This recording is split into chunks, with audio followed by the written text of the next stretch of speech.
A man in his 30s sits across from his family at dinner. His mother brings up marriage again.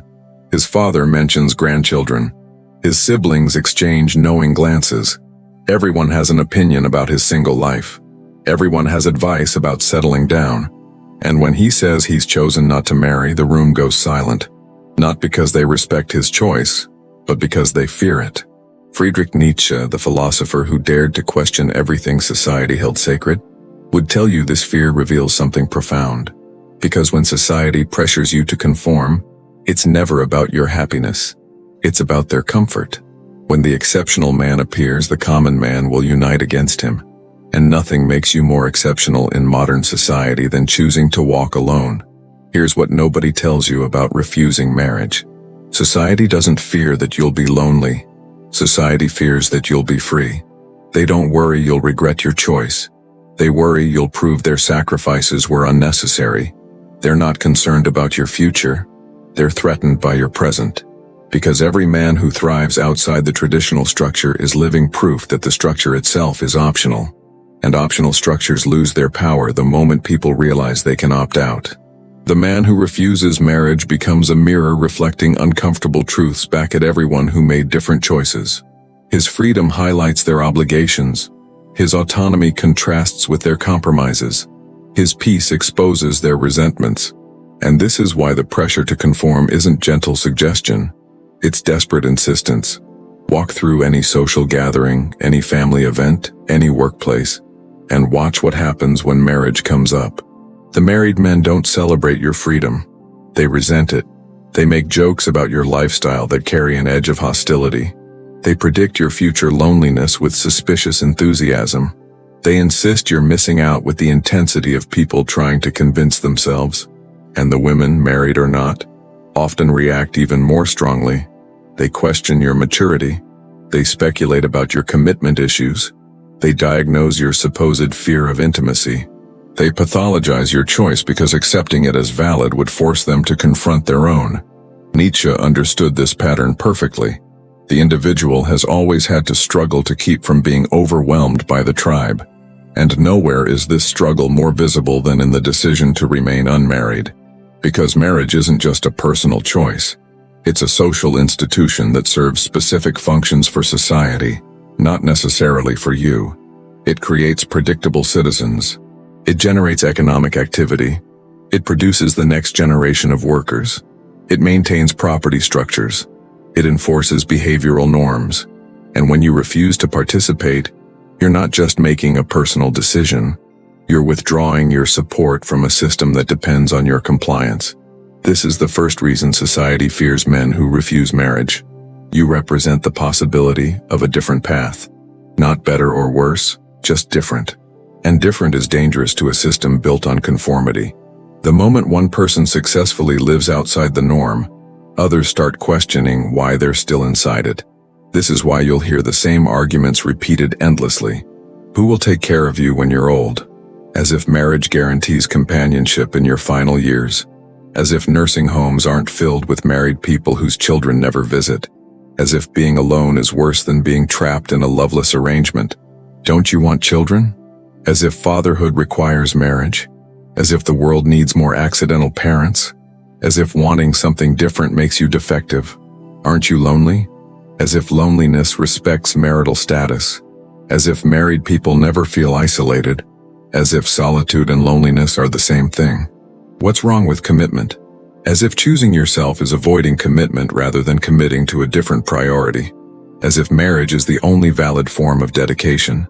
As if questioning one institution means rejecting all responsibility. These questions aren't genuine inquiries. They're social pressure disguised as concern. They're attempts to pull you back into the fold by making your choice seem like a problem that needs solving. And here's what Nietzsche would point out. The questions themselves reveal the questioner's assumptions. They assume marriage equals fulfillment. They assume traditional family structure equals meaning. They assume conformity equals maturity. But these aren't universal truths. They're cultural programming. And the man who refuses marriage has simply decided to examine his programming rather than run it automatically. This brings us to the second reason society fears unmarried men. You have resources that aren't being extracted. Think about the economics of marriage for a moment. Not the romance, not the partnership, just the pure financial mechanics. Marriage initiates a cascade of consumption. Weddings generate billions in revenue. Houses need to be bought. Furniture needs to be purchased. Children require endless products. Couples spend on entertainment, vacations, therapy, eventually, lawyers. The married man is a productive economic unit in ways the single man simply isn't. He needs more space, buys more things, carries more debt, works more hours. His obligations ensure his compliance. His responsibilities guarantee his participation. His commitments lock him into the system. The unmarried man is economically inefficient from society's perspective. He needs less. He buys less. He works enough but not excessively. He can't be controlled through dependence. He can't be manipulated through obligations.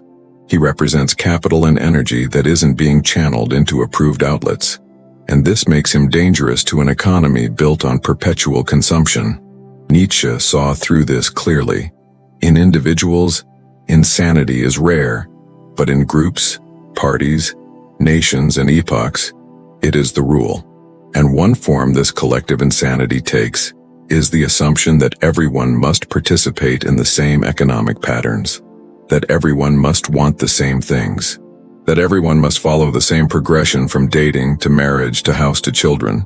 The man who opts out isn't broken. The system that requires his participation to function properly is fragile. But there's a deeper economic fear at play. The unmarried man who thrives proves you don't need marriage to build wealth. In fact, you might build it faster without the expenses marriage typically demands. You might invest instead of consuming. You might save instead of spending. You might build assets instead of accumulating liabilities. And when young men see older unmarried men who are financially secure, fit, traveling, pursuing their interests, the narrative falls apart. The warning that refusing marriage leads to poverty and isolation rings hollow when contradicted by living examples. This is why successful unmarried men face such intense social scrutiny. Their existence challenges the fundamental promise. That sacrifice leads to happiness. That obligation creates meaning. That conformity guarantees security. When you demonstrate that another path is viable, you become a threat to everyone who sacrificed for a promise that might not deliver. The third reason society fears unmarried men cuts even deeper. You're not invested in maintaining the status quo. Married men with children have a vested interest in social stability. They need safe neighborhoods. They need good schools. They need predictable employment. They need functioning systems. Their dependents make them conservative in the truest sense. They want to conserve what exists because change represents risk, and risk endangers what they're responsible for protecting. The unmarried man has different incentives. He's mobile. He's adaptable. He can relocate if conditions deteriorate. He can take risks that would be irresponsible with dependents. He can question systems without worrying about how instability affects his family. This makes him less controllable through fear. You can't threaten his children's future. You can't leverage his wife's security. You can't manipulate his need to protect dependents. He evaluates situations based on his own interests, not family obligations. And a population of men like this is harder to govern. Nietzsche understood that those who control the narrative control the population. And marriage is one of the most effective narratives for creating compliant citizens. It ties men to specific locations through property. It binds them to employment through necessity. It connects them to systems through dependency. It makes them predictable through responsibility. The unmarried man remains unpredictable. His loyalty is to himself, not institutions. His commitment is to his values, not societal expectations. His security comes from capability, not conformity. And this autonomy is precisely what makes him threatening. Because autonomous individuals are harder to manipulate than obligated ones. They ask different questions. They accept different answers. They tolerate different levels of dysfunction before taking action. Think about revolutions, reformations, and radical changes throughout history. They're rarely led by married men with young children. They're led by people with less to lose and more freedom to act.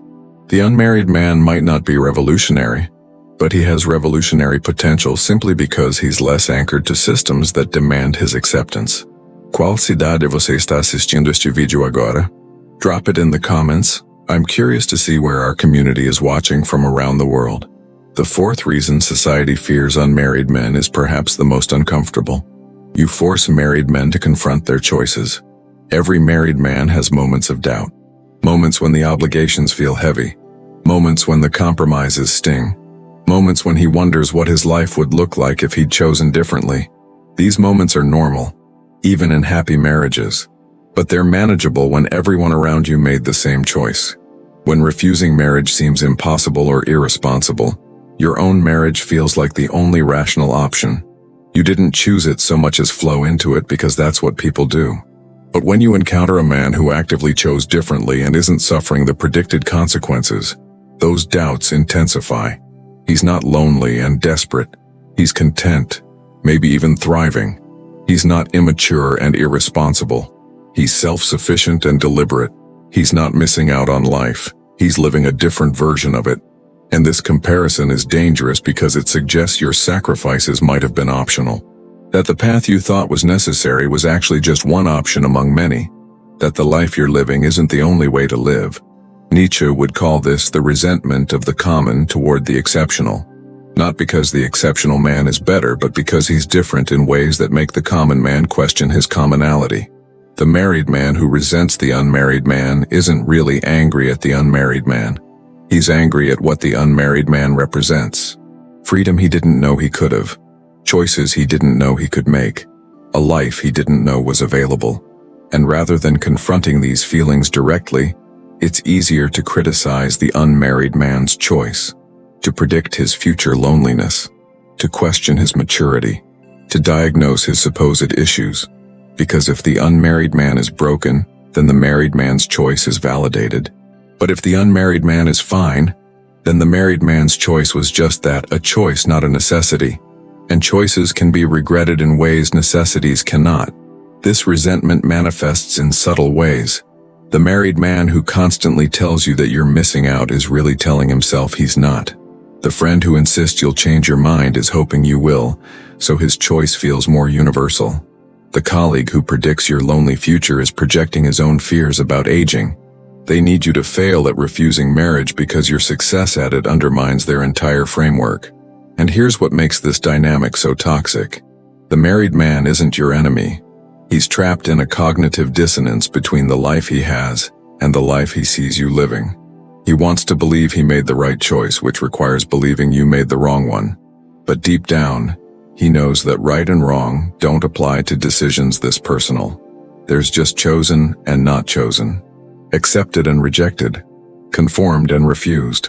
And watching you refuse successfully is a daily reminder that he conformed, possibly unnecessarily. The fifth reason society fears unmarried men strikes at the heart of social reproduction. You're not raising the next generation of compliant citizens. Every society needs to reproduce itself, not just biologically, but ideologically. Children raised in traditional family structures tend to recreate those structures.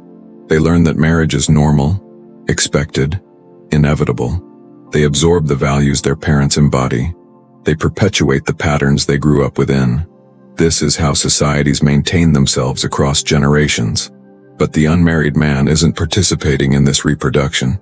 He's not raising children who will automatically default to marriage. He's not modeling traditional family structures. He's not passing down the assumption that everyone must marry and have children. And if enough men make this choice, the entire social reproduction system faces a crisis. Who will raise the next generation to accept the same obligations? Who will teach children that sacrifice and conformity lead to happiness?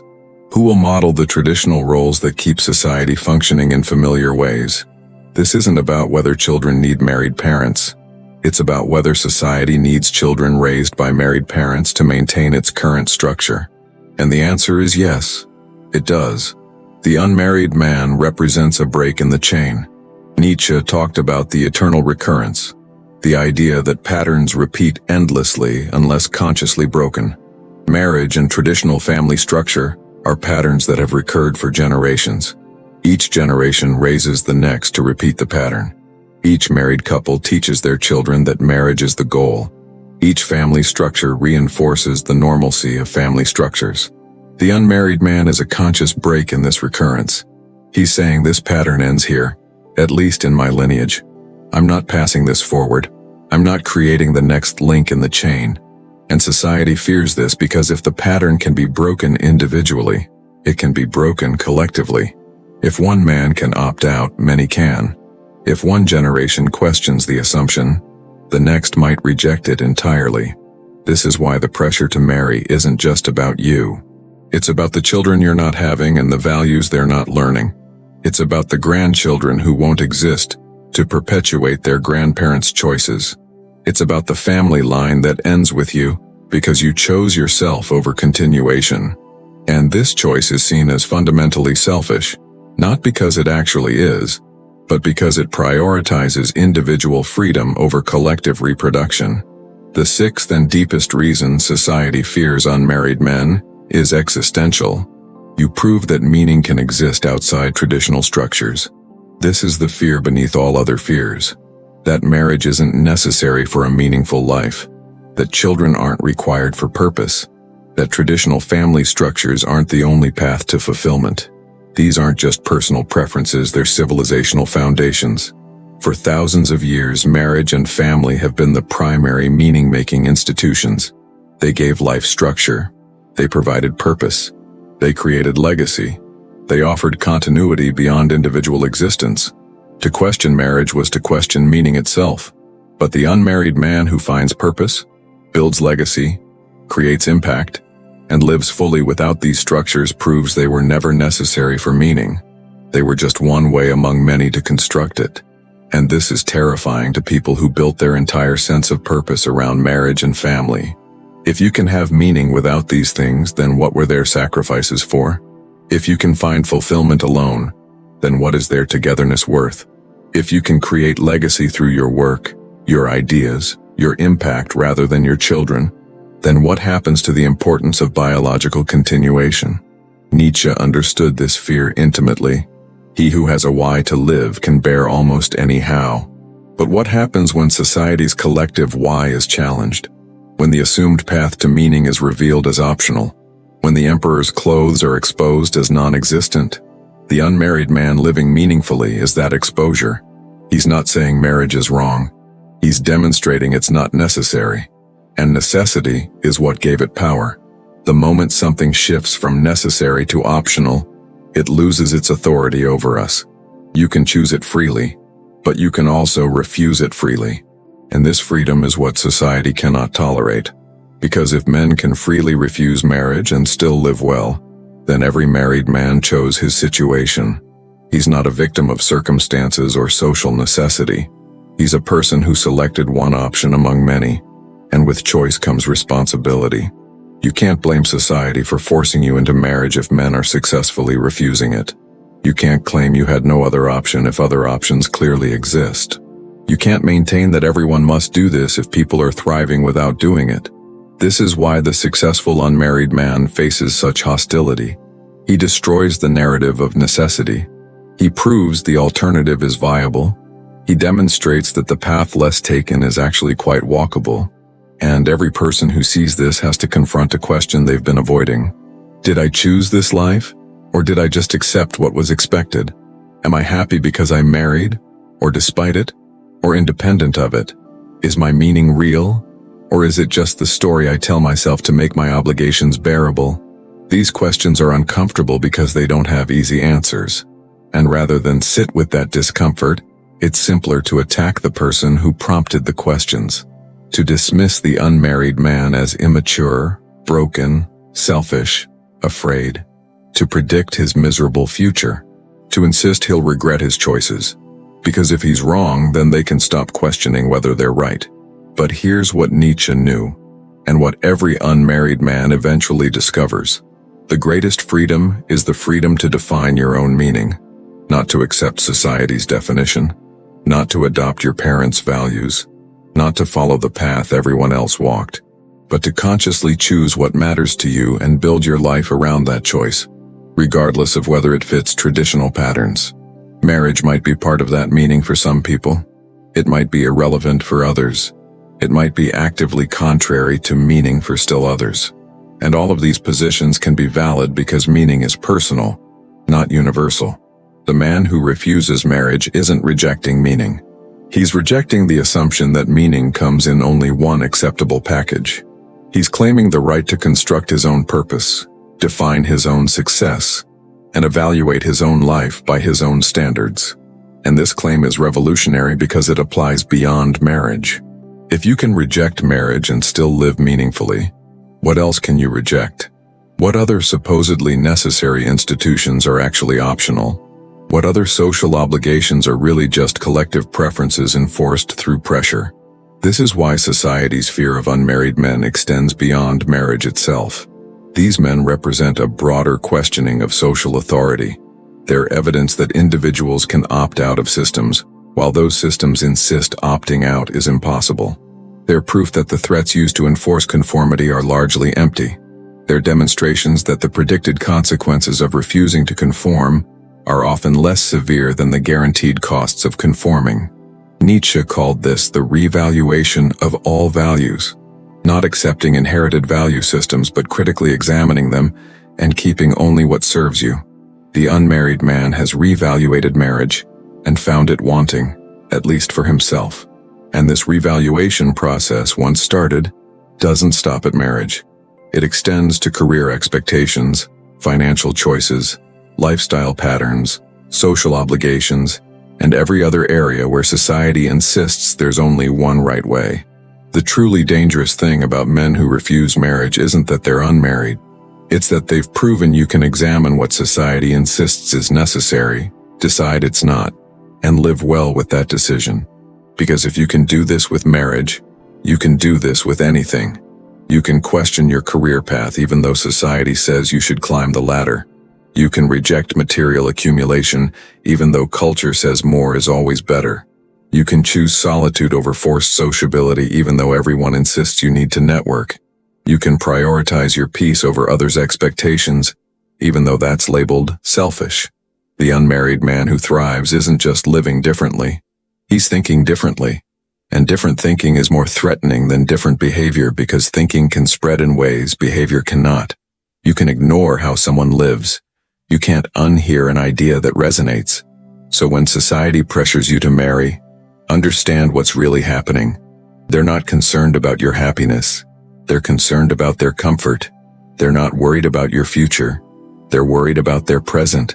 They're not trying to help you. They're trying to neutralize the threat you represent simply by existing outside their expectations. And here's the beautiful thing Nietzsche understood. Their fear of you is evidence of your power. Not power over them, but power over yourself. The power to choose your path. The power to define your terms. The power to live according to your values rather than their expectations. This power doesn't require their approval. It doesn't need their understanding. It exists independently of their acceptance. And that's precisely what makes it real power rather than borrowed authority. The man who refuses marriage because society says he should marry is still being controlled by society, just in opposition. The man who refuses marriage because he genuinely examined the option and chose differently has freed himself from society's control entirely. He's not rebelling. He's not conforming. He's simply choosing based on his own assessment of what serves his life. This is what Nietzsche meant by becoming who you are, not who your parents want you to be, not who society expects you to be, not who your friends think you should be, but who you actually are when you strip away all the external pressures and listen to your own voice. For some men, that authentic self wants marriage. For others, it doesn't. And both choices are valid when they come from genuine self-knowledge rather than social pressure or reactive rebellion. The question isn't whether you should refuse marriage. The question is whether you're making your choice or allowing your choice to be made for you by the accumulated weight of expectations, assumptions, and social pressure. Because at the end of your life, you won't answer to society for your choices. You'll answer to yourself. And the only question that matters is whether you lived your life or the life everyone else insisted you should live. Nietzsche posed this question centuries ago, and it remains relevant today. Are you living, or are you being lived? Are you choosing, Or are you being chosen for? Are you free or are you just comfortable in your cage? The man who refuses marriage isn't necessarily more free than the married man, but he's asked these questions and answered them honestly. He's examined the cage and decided whether to enter it. He's considered the trade-offs and made a conscious choice. And that consciousness, that deliberate decision-making, that refusal to accept the default path without examination, that's what society actually fears. Not unmarried men specifically, but thinking men generally. Men who question, men who examine, men who choose consciously rather than drift unconsciously. Because a population of conscious choosers is ungovernable in ways that matter. You can't manipulate them through fear of social rejection because they've already accepted it. You can't control them through obligations they never consented to because they examine obligations before accepting them. You can't pressure them into choices that don't serve them because they've learned to distinguish between what serves them and what serves the system. This is the real threat. This is the actual fear. Not that you're unmarried, but that you're awake. Not that you refused one institution, but that you've learned to evaluate all institutions before granting them power over your life. Not that you're alone, but that you've discovered being alone is better than being together for the wrong reasons. And once you've discovered this, once you've tasted the freedom of conscious choice, you can never fully return to unconscious conformity. You might choose marriage later, but it will be a choice, not a capitulation. You might conform in some areas, but it will be strategic, not automatic. You might accept some social expectations, but it will be because they serve you, not because you serve them. The philosopher who walked alone showed us something crucial about human nature, that we're capable of more freedom than society wants us to have, more choice than tradition wants us to exercise, and more independence than the collective wants us to claim. Write in the comments right now, I choose my own path, and watch how many men are ready to claim this freedom for themselves. This isn't about marriage or refusing it. This is about waking up to the reality that your life is yours to design. And every person who types those words is someone who just took their power back from a system that never deserved it. Hit that subscribe button because the content coming next week goes even deeper into the philosophy that society doesn't want you to understand. The ideas that free your mind from the prison most people don't even know they're in. And you're going to want to see what we uncover when we pull back the curtain on the next sacred cow that everyone accepts but nobody questions. The journey into real freedom is just beginning, and you're already ahead of everyone still sleeping through their lives.